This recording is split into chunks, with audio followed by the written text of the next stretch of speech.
A new birth control policy continues, but a compromise may be in the works. And in sports, a cold shooting night ended South Knox's dreams of another sectional crown. You're watching News Center 22. Local news, weather, and sports. Produced through the combined efforts of the students, staff, and faculty of Vincennes University's electronic media program, this is News Center 22. The Indiana State Police arrested a Vincennes man after finding meth and marijuana in a room he rented near Riley Elementary School. Good evening for News Center 22. I'm Jesse Gwynn. 39-year-old Joseph Calvert was arrested after a search of a home at 1041 Upper 11th Street. Police say they found a small amount of meth, several grams of marijuana, digital scales, and an unlabeled pill bottle containing 39 tablets of chlorpromazine. Further investigation revealed Calvert rented a room from the owner of the home. Calvert was arrested and charged with possession of meth within 1,000 feet of a school, possession of marijuana, possession of a legal drug, and possession of paraphernalia. He was taken to the Knox County Jail, where he's currently being held on bond. The state fire marshal is helping local authorities investigate a house fire in Freelandville. Emergency crews were called to the structure at 305 Freeland Street around 5:30 this morning. The home had reportedly been vacant for the last couple of weeks.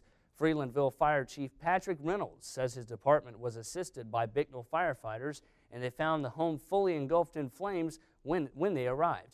Fire crews remained on the scene for several hours until the blaze was extinguished. The state fire marshal arrived on the scene to investigate the cause of the fire just before noon.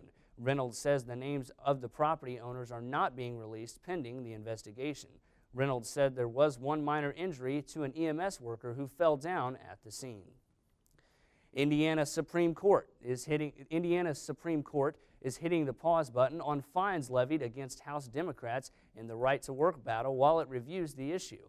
The state's highest court has directed none of the $1,000 a day fines levied this year can be collected, and none of the fines collected last year can be returned to Democrats. Chief Justice Randall Shepard issued the order on Wednesday. Indiana House Republicans fined most House Democrats thousands of dollars last year and this year over boycotts and walkouts in the right-to-work battle.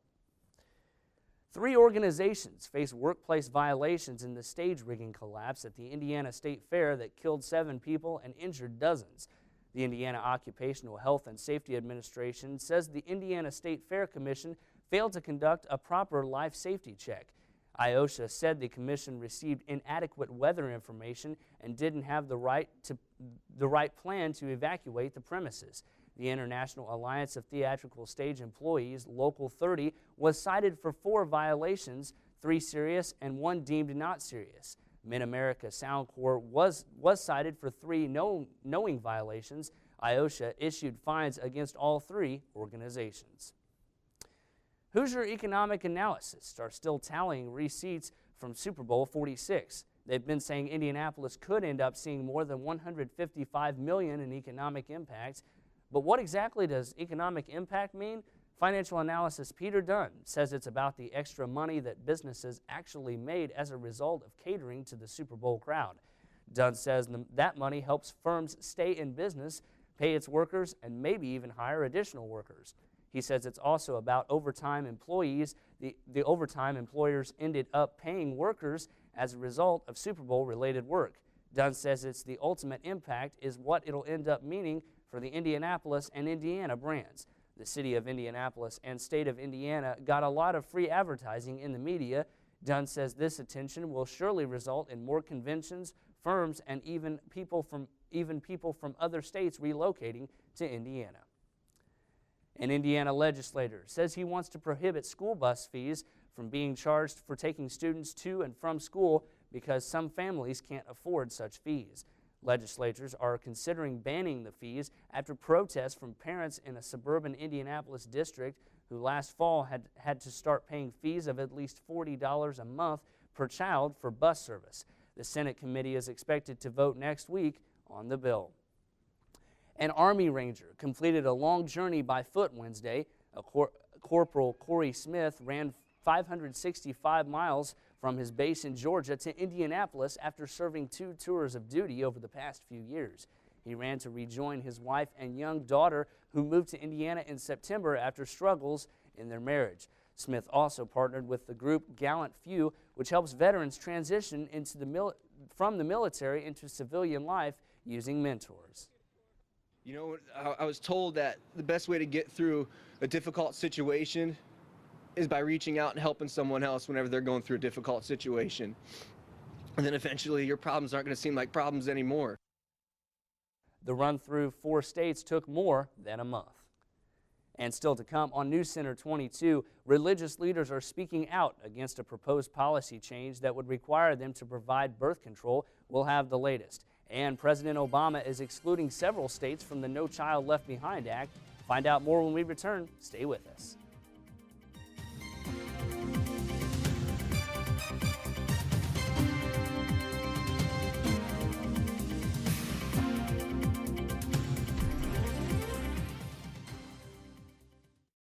I've written a song that sort of doesn't have a home. Not every good song has been sung or published or recorded yet. I'm Michael Feinstein. Join me on a musical treasure hunt for the songs that almost got away from the trunks of some legendary songwriters. It's Lost and Found on the new season of Michael Feinstein's American Songbook.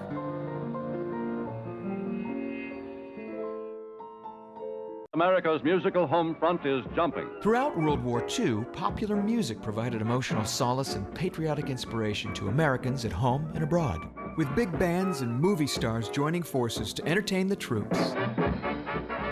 Come with me on my journey through the era of big bands, USO shows, V-discs, and war bond rallies.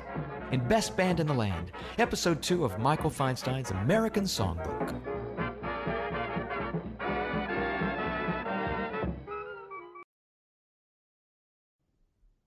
A compromise may be in the works for a controversial policy that would require church-affiliate employers to cover birth control. The Catholic Church and some big-name Republicans have slammed the policy as an attack on religious freedom. Tommy Andres reports. The Obama administration is trying to quiet the uproar over its birth control mandate. The new rule would require all employers, including religious schools, hospitals, and charities, to offer birth control under their health care plans. Churches and other houses of worship would be exempt. What they're saying is it's okay for you to not include things that are morally repugnant or violate your conscience if you're only serving the members of your church. But if you go out and help people who may not be members of your church, then you have to cover this. So think how absurd that is. The Catholic Church has slammed the new rule as an attack on religious freedom. But a recent poll shows that 58% of Catholics agree that birth control should be covered. Supporters say that's because the real issue is about women's access to health care. This is an issue of women's health, and I think that Catholic Charities believes very deeply that it's important that women get the health care they need. The White House has signaled it's willing to compromise with religious institutions. We want to work with all these organizations to implement this policy in a way that is as sensitive to their concerns as possible. Senior administration officials say policymakers are now looking for an alternate solution, including allowing employers to purchase contraceptive coverage directly from insurers. I'm Tommy Andres reporting. 28 states already have similar coverage requirements. The new policy goes into effect on August 1st, but religious groups will have a year-long extension to enforce the rule. Kids in some states, including Indiana, may soon be learning in a whole new way. President Obama announced today that he's exempting 10 states from some of the mandates of the controversial No Child Left Behind law. Indiana, Kentucky, Massachusetts, and Georgia are among the states to receive a waiver from the federal government. Under the current law, all students must be 100% proficient in language arts and math by 2014. A White House official says the waivers will exempt the selected states from that deadline. But they have to set new goals for improving student achievement and closing achievement gaps. New York and California will reportedly sign a settlement with the majority of U.S. states and 5 of the nation's big banks over foreclosure abuses. An announcement is expected this week. The deal would help about 1 million homeowners who are underwater on their mortgages get as much as $20,000 cut from their loan principals. The money available could jump as high as $25 billion if all 50 states approve. A few key states are on the fence because of concerns the deal would cripple their own investigations into mortgage cases. Political protests has never been so sparkly. Glitter bombs are the latest form of protest against Republican presidential contenders, causing a headache for security. Lisa Sylvester spoke with the latest glitter bomber. It happened in an instant. Mitt Romney at a rally at the University of Colorado getting glitter bombed. Almost. Take a look again in slow motion. The blue glitter right there. Romney, who is now under Secret Service protection, looks momentarily ruffled, but quickly regains his composure. The man who threw the glitter is quickly hustled away by police. CNN tracked him down. He is 20-year-old Peter Lucas Smith, a University of Colorado student majoring in political science. I asked him in this exclusive phone interview why he did it. Mitt Romney stands for a lot of things that the people of Colorado do not stand for, be it the LGBT community, be it environmental protection, be it healthcare reform that he wrote. These are all things he's coming out against, and people in my state I know are very, very concerned about the potential of a Romney presidency. We reached out repeatedly to the Romney campaign for comment, but we did not receive a response. Glitter bombing, as it's called, began a few months ago as a protest by the gay community over the candidates' positions on same-sex marriage. All 4 Republican candidates have been targets. It's even made it into mainstream pop culture, featured on the hit show Glee. You just got glitter bombed. But it is a huge problem for the Secret Service that has to balance security with access to the candidate. Bill Pickle is a former special agent in charge with the Secret Service. He says the agents did everything right here. This one you saw talking to Romney a moment ago. But someone that close to a candidate could throw a substance more harmful than glitter. Another scenario is a glitter bomb could be used as a ruse for a larger second attack. If this young man throws glitter on the governor and the governor is led away in another direction, the real concern may be where the governor's going, someone who is waiting, knowing he's going to be coming that direction.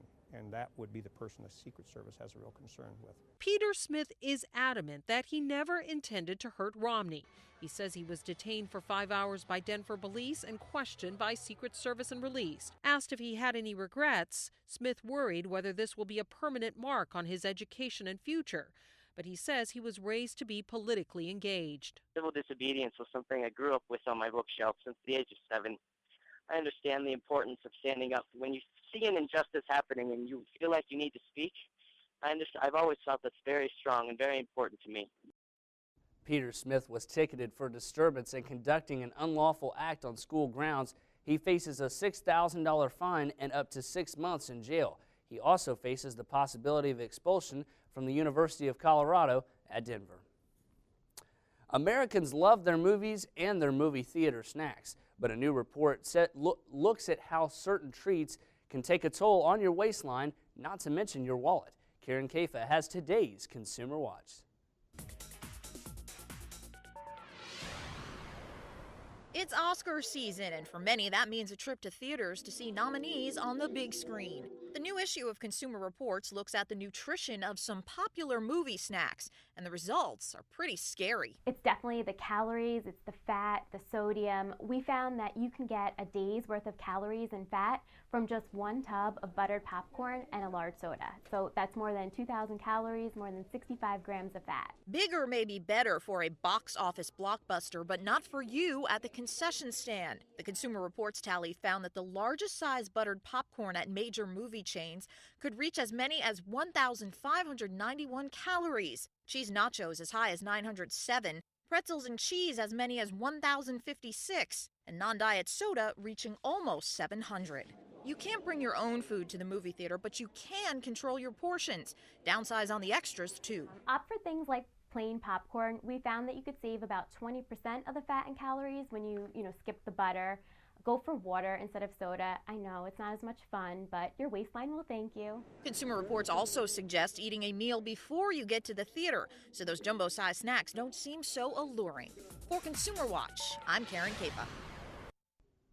Well, we knew we were due for colder temperatures.